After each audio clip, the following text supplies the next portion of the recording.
Naq maydondagi mehmonlar, ekran oldidagi ko'rman do'stlar. Sizlar bugun raqobat sahnasida mahoratini ko'makchi bo'lgan qarindoshlarimizning tayyorligida bizningki yetakchi ustozimiz Erkin Abdullaning yurak qini bo'lib qolmasdan, yana uningga yordamlashgan oyda muhim bir shaxs bor.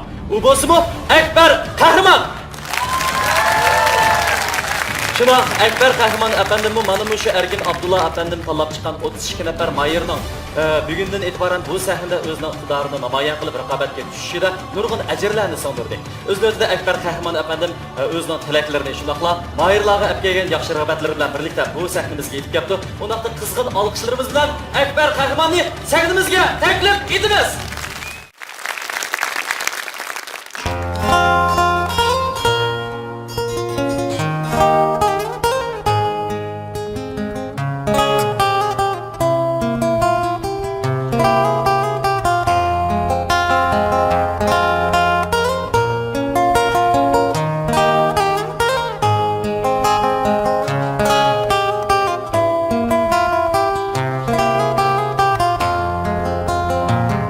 Sımsım yağmur,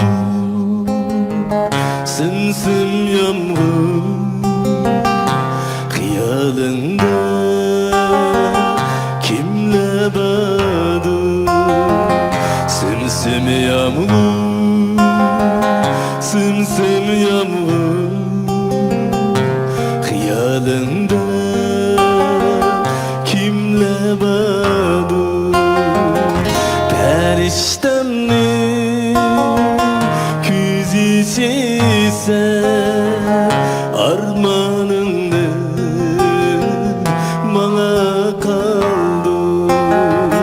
Periştemli küzisi sen armanını bana kaldı.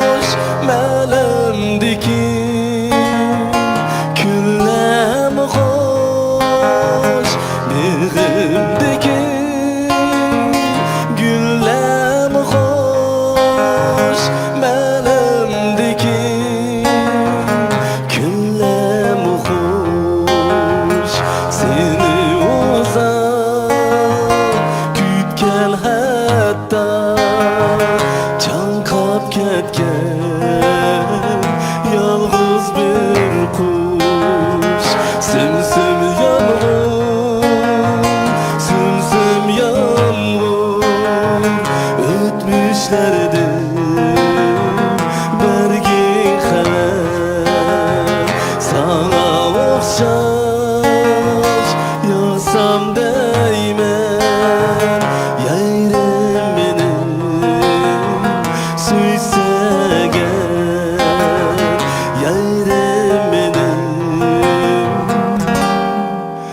Süsen